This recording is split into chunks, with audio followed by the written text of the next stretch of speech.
nous allons passer à Madame Khady Ndiaye, qui sera la seconde intervenante. Khady, tu as la parole. Bonjour tout le monde. Déjà un grand merci pour cette belle initiative tout d'abord.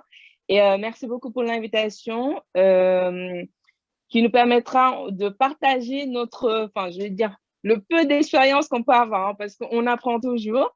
Et donc voilà, pour la petite présentation, du coup, voilà, je m'appelle Khady Ndiaye. Du coup, je suis fondatrice, directrice de la marque de beauté minérale Saint-Art. Donc, en fait, j'ai fait bientôt, on va dire, 15 ans en France, donc où j'ai pu faire mes études. Et j'étais dans le secteur bancaire pendant 8 ans, où j'ai pu quand même avoir pas mal d'expérience. Et j'ai décidé de rentrer au Sénégal en 2018 pour créer justement la marque et la boîte Saint-Art là-bas. Alors,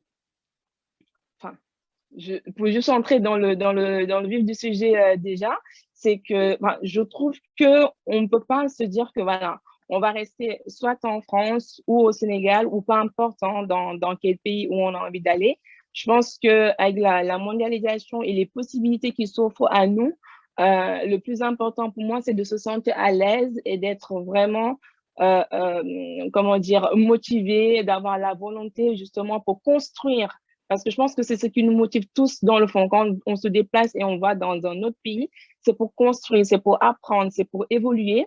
Donc, c'est ce que j'ai pu, moi, avoir comme expérience dans les deux pays, d'autant plus qu'aujourd'hui, j'ai une entreprise au Sénégal, justement, qui s'occupe de tout ce qui est matière première au niveau des huiles végétales, etc., qui aujourd'hui, on va dire, se commercialise sur Amazon en France. Donc, ce qui permet on va dire, à la population française de pouvoir avoir à leur disponibilité des produits.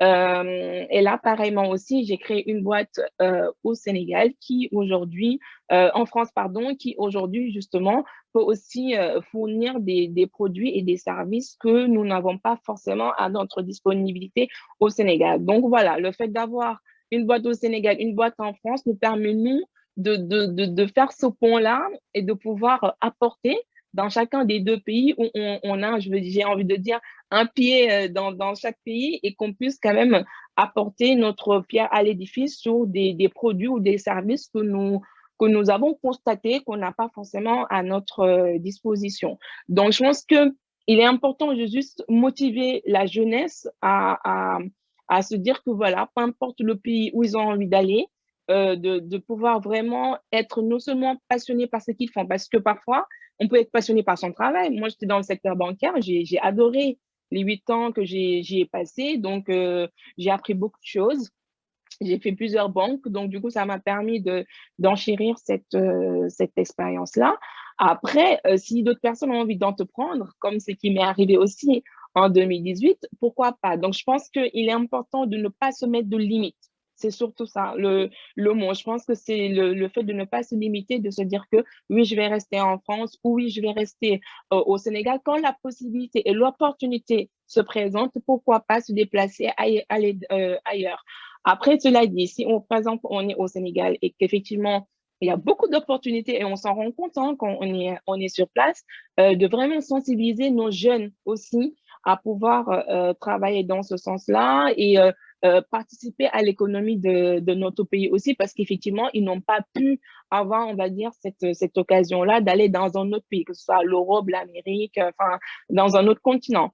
Donc, voilà, je pense que sur ce côté-là, enfin, je ne vais pas m'attarder là-dessus parce que c'est vrai que bon, si je parle, ça va être plus question d'expérience et aussi, enfin, s'il y a d'autres questions pour après, mais grosso modo, je tenais vraiment à dire que voilà, faut vraiment qu'on reste motivé et qu'on puisse se dire que voilà, si on a notre pierre à l'édifice à apporter, peu importe le pays où on se trouve, ben qu'on le fasse, qu'on fonce et qu'il n'y a pas de raison à se limiter ou à se mettre des barrières parce qu'aujourd'hui, le monde où on se trouve, ben, ne nous en met pas forcément, bon, hors Covid, bien sûr, mais sinon, voilà, on a vraiment la possibilité d'entreprendre ou de travailler professionnellement dans un domaine qui nous intéresse et dans un pays dans lequel on se sent vraiment à l'aise. Merci.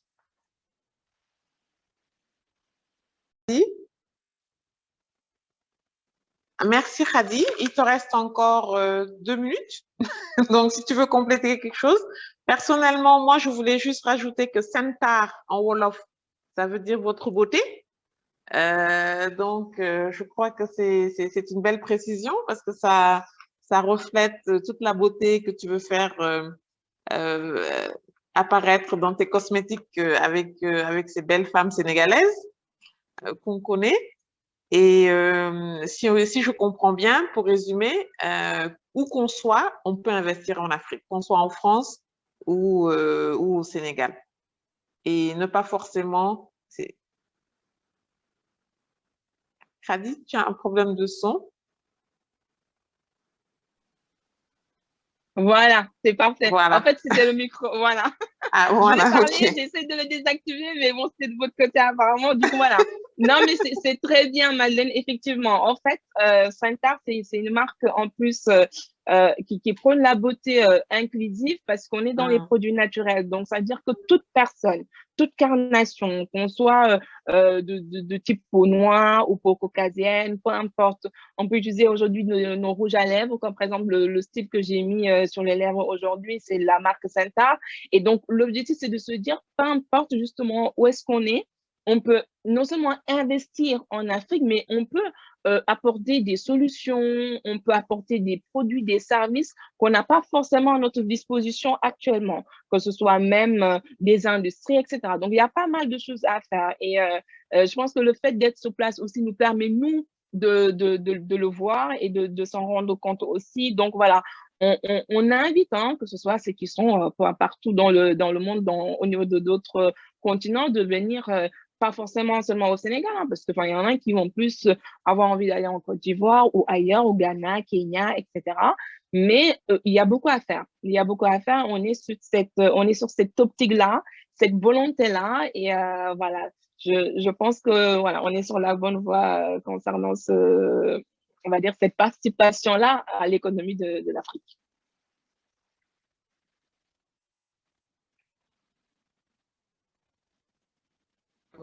Du poste de banquière à entrepreneuse, banquière où tu as pu acquérir, j'imagine, beaucoup de choses en termes de process et qui t'aident beaucoup dans ta vie d'entrepreneuse, non? Oui, beaucoup, beaucoup. C'est vrai Absolument. que Je non, n'en doute pas. c'est important et ça aide. Et effectivement, aujourd'hui, ça permet d'apporter quand même cette rigueur-là, hein. Les jeunes avec lesquels je travaille aujourd'hui, Ouais. que ce soit les chimistes ou Mhm. même les rédacteurs web qui s'occupent du blog, du site Internet, etc., ou même du community Absolument. manager, on a réussi quand même à mettre en place des chartes de Ouais. confidentialité qu'ils ont signées, à mettre Mhm. en place des contrats qu'ils ont signés Mhm. aussi. Donc, c'est dire que Mhm. on a tendance à dire oui, ils sont pas professionnels les jeunes en Afrique. Enfin, il y en a pas, il y en a, ils sont pas Mhm. travailleurs, etc. Mais Mhm. ils sont motivés. Moi, Mhm. aujourd'hui, les jeunes avec lesquels je travaille, je suis tellement, enfin, Mhm. je suis super contente du travail, de la détermination, même de la volonté et le fait Mhm. qu'ils ont envie d'apprendre. Parce qu'il y a beaucoup de choses Mhm. aujourd'hui, effectivement, je prends le temps de les former, de leur expliquer, de leur montrer ce que je veux pour qu'ils puissent se Bien dire, sûr. la Bien concurrence, sûr. elle est énorme. Et si aujourd'hui, on veut qu'une marque comme Senta ou d'autres marques sénégalaises Mhm. ou africaines se hissent au niveau des normes internationales ou au niveau des marques Mhm. international, ben, il faut arriver à un certain niveau et ils font tout pour arriver à ce Absolument. niveau-là. Donc, c'est excellent. Alors, c'est très, très bien parce que dans ton cas, en fait, tu soulignes vraiment la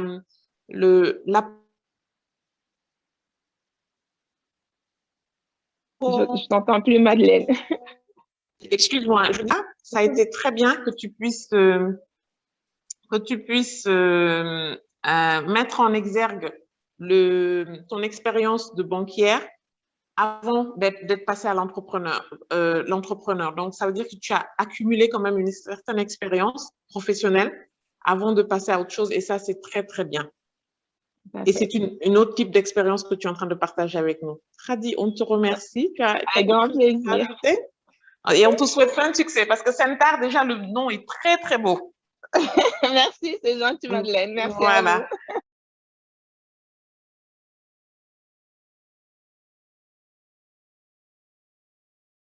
Khady, qu'est-ce que tu as à dire à ce propos pour étayer le propos de Papis? En fait, c'est très compliqué parce que comme je disais, hein, je suis souvent et très souvent au Sénégal et il n'y a pas que les jeunes sur place. J'ai envie de dire, c'est toute la population sénégalaise qui est. Khady, tu as encore un Le problème de suivi, son. l'accompagnement. Même nous, les entrepreneurs aujourd'hui, moi, ce qui m'a beaucoup aidé, c'est que j'ai vu au niveau de la France comment les accompagnements se passaient. Je suis quelqu'un de très curieuse, même si j'ai fait la banque, je me suis intéressée à la compta, la partie fiscale, juridique, enfin la totale.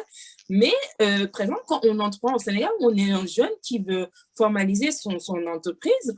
On formalise certes, mais il n'y a pas d'accompagnement. Même parfois, on peut être financé parce qu'on parle beaucoup des organismes de financement au Sénégal, mais il n'y a pas le suivi et l'accompagnement qui va avec. Donc, on ne peut pas te donner un plat et ne pas te dire comment manger ça avec une fourchette ou avec la main, etc., ou la cuillère. Donc, en général, c'est ce qui se passe et du coup, c'est incomplet. C'est incomplet et la plupart des entreprises aux femmes parce qu'ils sont livrés à eux-mêmes. Et pareil, les jeunes, j'en parle souvent. Quand que j'ai l'occasion, j'échange beaucoup avec eux en les accompagnant sur tout ce qui est la relecture de leur CV, leur lettre de motivation, les mettre aussi en condition d'entretien professionnel pour qu'ils apprennent parce que c'est ce côté-là qu'on leur reproche souvent, comme je le disais tantôt, hein, de ne pas être rigoureux, de ne pas être professionnel, de ne pas avoir d'expérience. Mais en même temps, il faut avoir une chance. Il faut un début à tout. Si on ne leur offre pas un premier poste pour qu'ils puissent pratiquer, ben c'est normal qu'il n'y ait pas l'expérience. Donc, c'est bien beau de leur dire, oui, il n'y a pas d'expérience, vous n'avez pas les compétences qu'il faut, mais ils sont prêts à apprendre. Et dès lors que ce soit dans le formel ou l'informel, hein, parce que même aujourd'hui, le menuisier qui, en général, est dans l'informel, il va voir un patron, une menuiserie où il va apprendre justement à pratiquer et c'est comme ça au fur et à mesure qu'il va devenir lui-même menuisier. Donc, c'est valable sur pas mal de corps, de métiers. Donc, voilà, c'est global. Je pense qu'il a touché un sujet assez vaste qui aujourd'hui ne concerne plus que les jeunes, il concerne même des adultes qui sont dans des postes et qui aujourd'hui ne savent plus même comment faire une mobilité. Je veux dire, je veux changer de poste, comment je peux avoir une formation qui va me permettre de faire autre chose qui me passionne plus et dans lequel je me sentirai plus à l'aise. Ben ça, voilà, on l'a pas. Donc voilà, il y a un gros souci d'accompagnement, de suivi et de formation. Un dernier tour de table de chaque intervenant et on commence par Khady. Le mot de la fin. Que rajouter, voilà. Franchement, je pense qu'on n'a pas eu tout le temps qu'on pouvait avoir parce que c'est un vaste sujet pour en parler parce que c'est vrai que c'est large et ce que j'ai beaucoup apprécié, c'est que c'est linké. C'est linké parce qu'on parle de la jeunesse, on parle de l'immigration, on parle de l'entrepreneuriat, on parle de la formation, on parle de tout ce qui est accompagnement. Donc, c'est vraiment linké. Alors, je pense que tellement le sujet est vaste que pourquoi pas une réflexion collective pour mettre en place des solutions, mais de façon très concrète. Parce qu'effectivement, moi, j'ai tendance à dire qu'il ne faut pas qu'on attende forcément l'État, parce que l'État a tendance à prendre tout son temps pour mettre en place des choses que nous-mêmes, on a déjà vues ou que nous-mêmes, on peut apporter on va dire, notre pièce à l'édifice petit à petit. Et quand ils vont se décider, ben, ils vont nous rejoindre sur ça. Donc, c'est pour dire que voilà, il y a pas mal de secteurs. Et concernant, par exemple, mon secteur sur la normalisation, quand je suis venue au Sénégal en 2018, je me suis rendu compte que justement, il n'y avait pas de normes sur les produits cosmétiques, ce qui est vraiment déplorable, d'autant plus qu'on a tellement les ressources et les matières premières au niveau des produits cosmétiques. Et une fois que j'ai pu, moi, de mon côté, revenir en France, mettre en place la marque et la développer ici, ben, la première chose que j'ai faite, c'est de retourner au Sénégal et de rencontrer l'ASN, justement, l'Association sénégalaise de normalisation, et de leur dire, Ben non, là, en fait, ce n'est plus possible. On ne peut plus être un Sénégal sans normes au niveau des cosmétiques. Ce n'est pas possible parce que tout le monde prépare des mélanges à la maison et les propose à des personnes. Et du coup, on l'utilise et effectivement, ça a pas mal d'impact sur notre peau parce que ce qu'il faut savoir, c'est que les cosmétiques, c'est lié à la santé. Donc, on parle de la santé.